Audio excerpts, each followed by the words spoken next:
SC.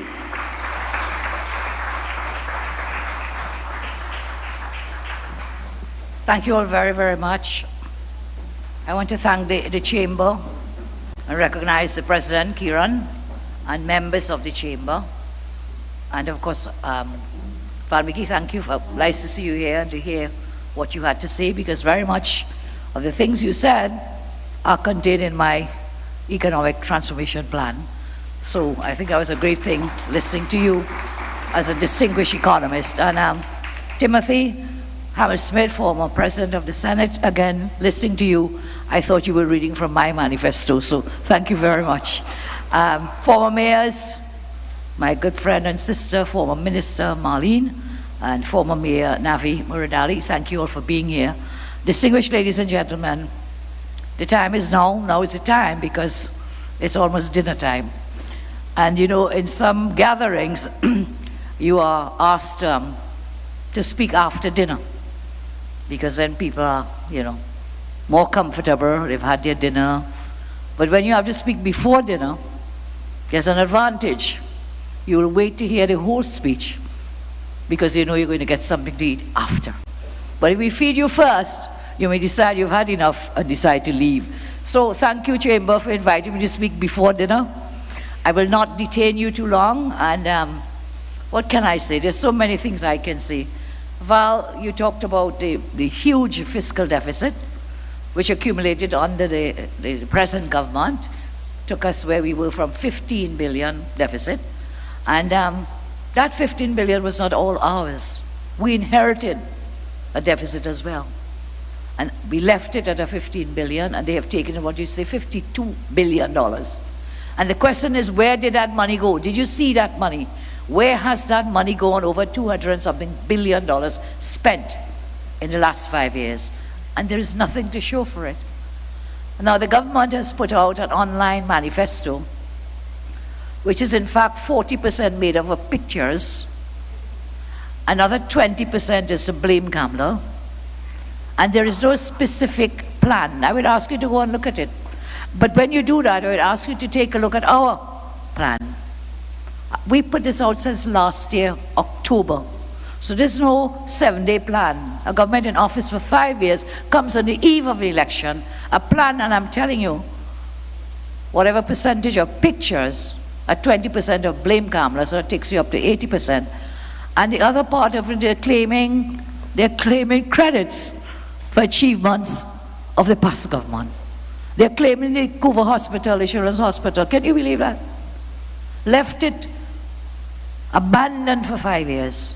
Today, just before the election, they are saying that they have commissioned the Couva Hospital. And they changed the name, of course. We had it the Couva Children's Hospital. I don't know what they have against children in this country, that government. They changed the name to call it the Couva whatever. But whatever arose by any other name is still arose. And today I take full credit for that hospital in Couva that we constructed. So, talking about the deficit, Valmiki talked about lowering taxes, lower taxes, the benefits that will come. I have promised on this in my manifesto, my plan, that we will lower taxes, both personal and corporate taxes, in order to get the business sector to grow. So we totally agree that that is a good way to bring our economy back on a better track. You talked about the port. It is something we have been looking at. In fact, just before we left office, we had plans for that port. It is something we could further consider based on what you said. Procurement legislation, Timothy spoke about. We passed that procurement legislation. I promised it in the 2010 campaign that within the first 90 days of getting into office, we will take the various drafts of procurement legislation. And at that time, the JCC had a draft piece of legislation. We took all of that, we took the stakeholders. It took us 5 years to get it through the parliament. First, the government refused to sit on the Joint Select Committee. The now government, then in opposition, the Rowley faction in the parliament, they refused to sit on the Joint Select Committee. And then they delayed and they delayed. We finally passed it. We could proclaim parts of it. Mr. Timothy Hammersmith was the chairman of that committee we had put for implementation of the legislation. So he's very aware of the various provisions within that piece of legislation. And it allowed us to appoint, just before we left office, the procurement regulator and the staff there to implement. The government came into office, this government, and up to today, they have failed and or refused to proclaim. I give that commitment today that when we get into office, we will proclaim all of the legislation and implement it. Because you see, you have to understand what proper procurement means, especially for the business sector. What does it mean? Is that they cannot handpick their friends and family.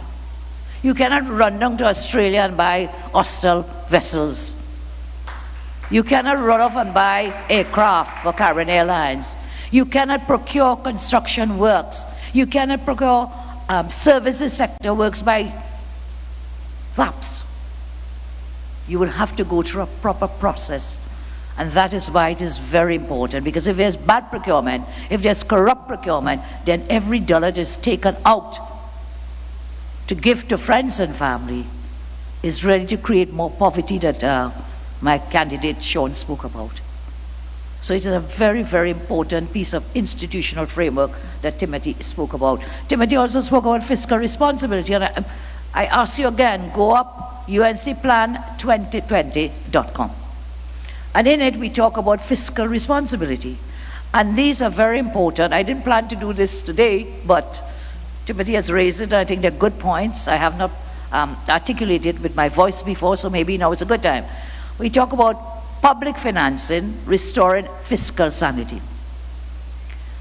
We have here ensure the independent office of the procurement regulator is properly resourced to carry out its vital procurement functions in safeguarding the public purse.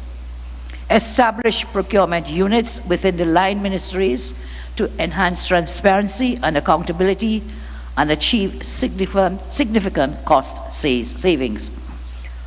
Restructuring the state enterprises. I know this is a sore point with some employees of these enterprises, but we will gradually divest selected non-strategic state enterprises. Tell me, for example, why does the government have a state board for fisheries? The seafood board, why?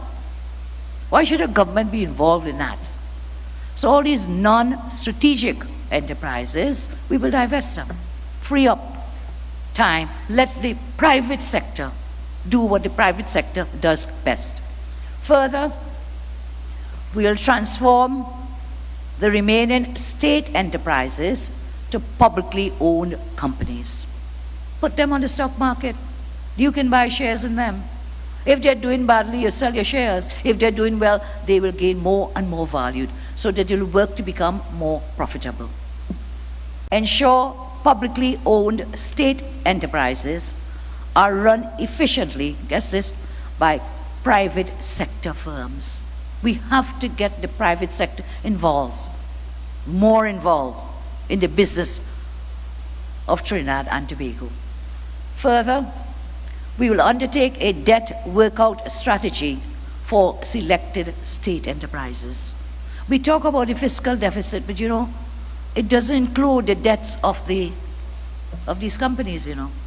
So $52 billion deficit, fiscal deficit, but it doesn't include all the debts owed by WASA, by TNTEC, by XYPQ, all these government state enterprises. We have to do what is called a debt workout strategy for them. The details are in the plan, but as I say, I will just give you the headlines of some of the things for fiscal sanity and fiscal responsibility. We will have to improve the operational efficiency of WASA and TNTEC. Mentioned today, you go all over the country. I've been going, meeting and greeting, and we don't have water. In 2020, people are suffering for basic need, which is water. So we have to look at their efficiency, WASA and TNTEC as well. We will have to work out for both WASA and TNTEC, same way, debt workout strategy. We have to strengthen the current regulatory framework for public utilities. We must, for greater efficiency. I said before, and I repeat, we will reduce the tax burden. We will remove all these nuisance taxes. the online tax. Why do you do that? We remove the online tax. And we remove that nuisance tax on lotto winnings. Why it is you have to put a tax on lotto winnings? I mean, what's the whole point of having a lotto that somebody, God bless them, and they're lucky, and they win, and you put a tax on it? You know, I made a joke the other day, I actually saw it with my own eyes, that in election time, it's silly season, you see crazy things. And they're so busy paving roads that they never paved for 5 years, 4.5 years, now 1 week to go, paving, and they're really, truly, actually paving around the cars. Have you seen the pictures? It is real. In their madness and in their haste to fool people, they think they can fool the voters of this country. That's what they're paving around the car. You could see the cars parked, and the paving is here, none there. You know, and that's the same thing. Do not get carried away with the stories. Do not get chained up. I cannot see that a person who is a sitting prime minister of this country will tell their population that the UNC is bribing voters by giving them the old $100 bill. That's reported. You could hear his voice. He said, we are bribing voters. And he was in La Hoqueta Talparo, and he said it up there because he's so afraid of Jill and John. She's going to win that seat, I'm sure of it. So they are bribing voters. We are bribing voters with the old $100 bill. Mr. Raleigh, you think people in this country are so dotish and stupid that they don't know what an old $100 bill looks like, that they'll take it for a vote? If there's any bribing of votes, it's not happening for the UNC. You take my word for that. I give you my commitment. There's no bribe. What we are about are plans and policies to get Trinidad and Tobago working again. That's what we're about. And that's what this plan is about. And we've added to this plan. We've added things given the COVID, what has happened with COVID. We've added some things, I think Valviki may have addressed it, which is the wage subsidy. For the small and medium-sized businesses who have suffered so much during the COVID, we are saying that we have to keep the workers there, and we have to keep these businesses going. Some of you here may well be in that category of small and medium-sized business. So what am I saying? That a UNC government will provide a wage subsidy.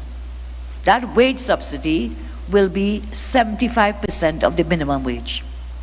And that way you can keep your workers and you can keep your business going, and that way together with the private sector we can get Trinidad and Tobago working again.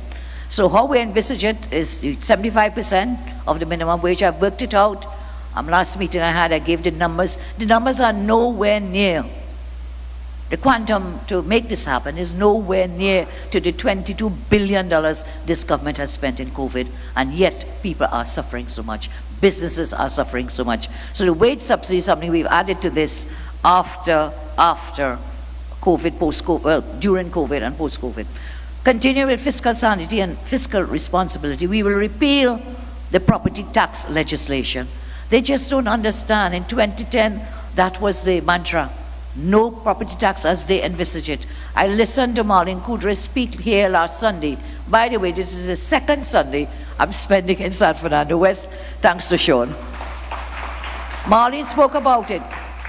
She talked about the annual valuation rate, the ARV, annual rateable value of your property, to assess how much tax you would pay on your property. And whereas before it meant the annual rateable value of your property, they've changed it to be annual rental value. So your parents might have built a house which you inherited, or you may have built a house whenever. They're coming to look at that house today, should God forbid that they become the government again. And they're going to look at your house and they're going to say, how much rent if I want to rent that? What is annual rental value? But you're not renting it. You are living in it. You would have built it. Like me, I built my house over 10 years it took us to build our house, piece by piece by piece, to what it is today. And they're going to then drop the tax on you based on your rental value. That is really, really impossible. Timothy, I'm sure you're a lawyer, you understand what's happening here. This should never happen. We will not keep that law on our statute books. We will repeal it. Further, We will scrap the proposed revenue authority. What they were doing with this revenue authority they wanted to create, first of all, it will affect a lot of jobs. Our answer to getting better tax collection is not through a new revenue authority. Their proposal and the law, we have the bill before the Parliament. It's now dissolved, so lapsed, and we will not deal with it at all. Our proposal was to increase the efficiency of the BIR and customs. Their revenue authority was to get rid of all these people, hire people on contract, put a board in place that will be appointed by the Minister of Finance. So again, you're going to put your friends and your family in there. Then your private business becomes an open book for the government. So they want to get at you, they go into your taxes, they go into your returns, and they come for you. They audit you, which they've been doing recently. I'm told quite a few businesses have been going through. When they suspect you are a UNC person, they've been coming to audit you. So we said, no way, that is too political. We will not support it. I mentioned it before, reduce personal income tax. Further, reduce corporation tax. Well, Vicky has spoken about the benefit of that. We will simplify the VAT regime. And again, we will take off the VAT on food items. We did it before, we will do it again. However, we will increase duties on non-essential imports. Our food import bill is over $6 billion a year. That's why I've been pushing agriculture as a main plank in our diversification strategy.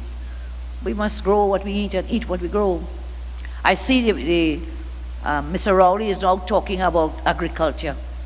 When I talked about agriculture moons ago, he said, we don't have land for that. Next thing I see the man planting lettuce. Lettuce are displaying it on a video. But agriculture is the way to go. $6 billion on import duties of things that we can grow here. I know because I do plant and I do grow. I know we can do it here. So we will increase duty. You hear me say we lower taxes on so many things, but we'll increase the taxes on non-essential imports.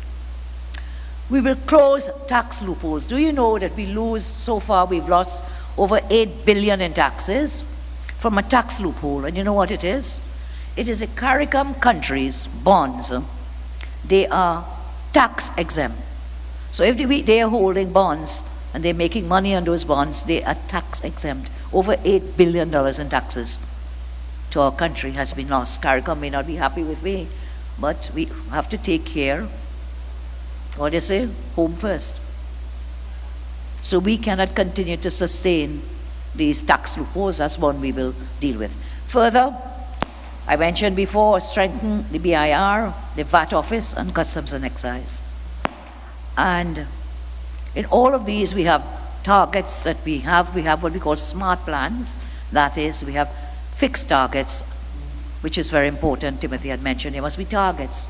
So in every one of our plans in here, in every sector, we have a target set so we can measure it as to where we are and where we need to be and what we need to do to reach the target. So this is it. My plan, our plan, the UNC plan to get Trinidad and Tobago working again.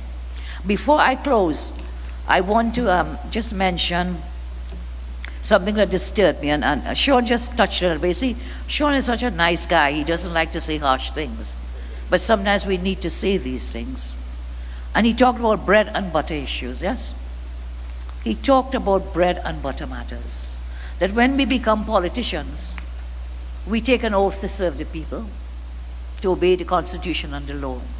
But it should not be that when we get in and sitting at that cabinet table, that there are things that are happening that really not taking care of people, but those matters take care of friends and family. So imagine you have two cabinet ministers, one who is the MP for here, and the other is Minister Stuart Young. In a total, they had to recuse themselves from the cabinet meeting 94 times. The cabinet meets once a week, so there are 52 cabinet meetings per year, and sometimes they don't meet like at Christmas or so. But let's just say 52 weeks, okay? Minister Stuart Young had to leave the cabinet when it was taking decisions on 57 occasions. That is more than a year of cabinet meetings. 57 times he recused himself from decisions that were taking place. And he comes out this morning, you know, I am so, I don't like to say bad words, but it's so appalling. It is so appalling that Minister Young comes out on a Sunday morning to call a press briefing urgently. So people think it's something to do with national security. There's something important, you know, it's for our safety and our security. And he said what he did? He calls an urgent official media, you know, official media conference on a Sunday morning. To do what? To deal with personal family business. And when the media questioned him on more pressing and relevant matters, such as mishandling of the COVID crisis and so on, he said he wasn't there to talk about those things. He came to talk about personal family matters this morning. We are very upset about this, and we have to raise, as a responsible opposition, and the media also has to raise issues about contracts awarded by the cabinet to which family members benefit, the family members of cabinet ministers. And Minister Young talks about this, but he says that the document that the media used and that I spoke about, he says it's a UNC made-up document.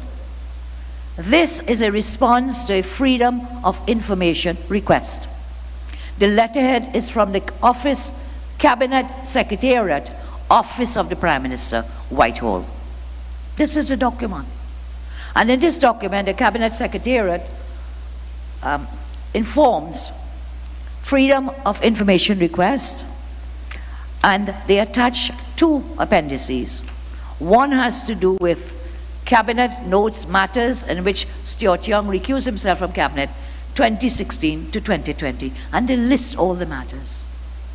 They list them. This is not a made-up document. This is from the Cabinet Secretariat, Office of the Prime Minister.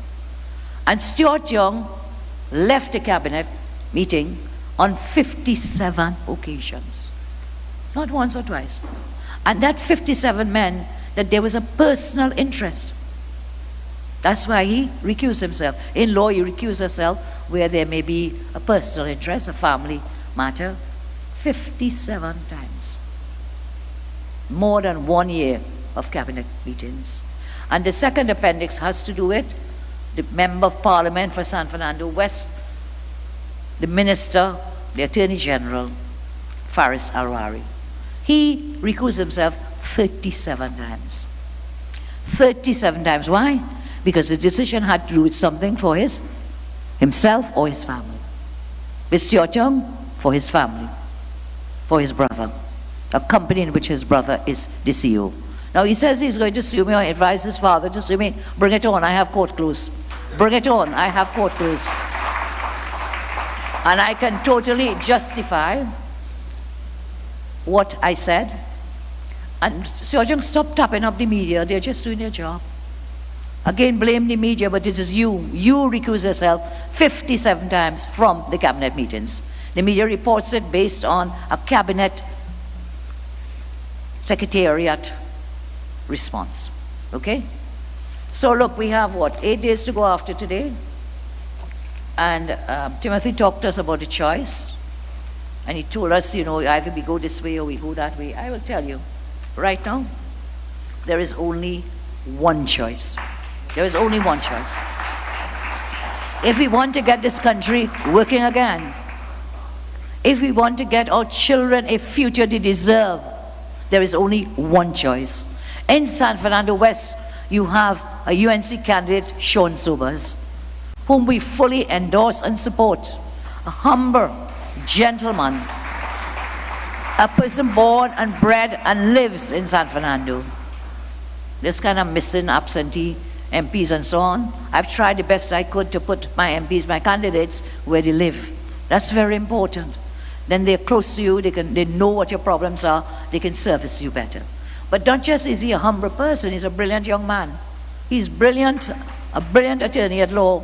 So if Faris goes, Faris has lost almost every case he fought, so I mean, we bring it on with Sean, agreed? Let's give Sean a chance. To the San Fernando team, you have done a great job thus far. We have 8 days to go. Let us not score any own goals. Yeah, that's all can happen now. Mr. Rowley issues a statement. We went into the Beatam and Lavantie and Diego Martin on a one-day gone. The very next day issues a statement telling the UNC, stop having these large gatherings, you know. You know, the next day he in Lahore get on a truck. 2 music trucks going up behind him. But he wants to stop us from doing what we have to do. I have gone to almost every constituency now, a few more to go, and everywhere I go, the main cry of people, strangely enough, 2 or 3 points. 1, they want jobs. They want jobs. The young people are there talking with us, they want jobs.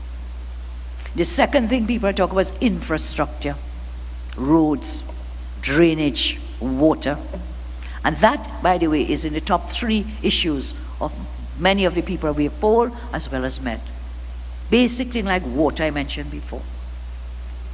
I would have thought that crime would have been number 1 on the list, but that's what has happened. The narrative of Mr. Rowley has been 3 planks or 4. 1, blame Kamla. 2, blame Kamla. 3, blame Kamla. But he has gone on another narrative in addition to the blame game. When he finished blaming me, blame the media, blame everybody, blame the world. So the blame is on COVID now. So his narrative has been, we have handled COVID very well. So you know what? If you put the UNC and Kamla there, they can't handle it. Okay? That's the narrative they're pushing. Some people are buying it.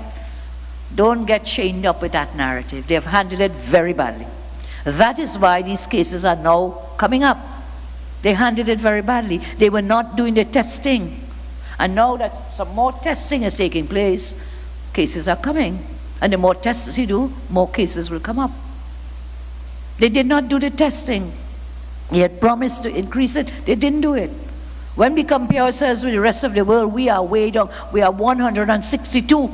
Country number 162 when it comes to testing. They have not handled it well. And then the suffering. They have not been able to alleviate that suffering. All the grants they promised, salary grant, whatever, rental grant, you name it, food cards, hampers. You walk around, anybody in this room get a salary grant? Anybody here get a salary relief grant? Anybody got a food card? $22 billion later, they have not been able to help the people who are suffering. By now, over 100,000 people have lost their jobs. And let us remember, before COVID, 60,000 had already lost jobs. Before COVID, they had already collapsed the economy. The jobs, people were losing their jobs left, right, and center. Yeah? The deficit was increasing, all of this before COVID. So don't talk about COVID now. So the second narrative is, one is the COVID, the second is about corruption. And when you look at this government, what has been happening, I see them as the most corrupt government that we've ever had in the history of Trinidad and Tobago. Ever had. It is just that they are very much smart, and I want to make it very clear. I fired so many ministers because of the perception of corruption. He would not fire them. He would not move them. I give the commitment today, if you're concerned about that, that I will stamp out corruption wherever I can, whenever I can, where I smell it, see it, taste it, I will deal with it. But I cannot lock up people. I am in opposition right now. I am not the police, I'm not the DPP, and that's why I say if you have evidence of wrongdoing, you take it to the police. They are the ones to investigate. Take it to the Integrity Commission. But after 5 years of saying my government was corrupt, they have not been able to charge anyone. 5 years they fall in money, fall in money, fall in money. And the only person who gets charged is Big Mac. Big Mac. She's not a UNC, is she? Not a UNC. So that's just another part of the narrative, the blame game, the corruption issue, and handle COVID well. Look, on Monday, the 10th of August, I urge you to come out, cast your vote for the only choice. Here in San Fernando West, the only choice is Sean Sobers, UNC candidate. Cast your X, put your X next to the rising sun. God bless you all, and I thank you very much for giving me the opportunity to speak here. I thank you.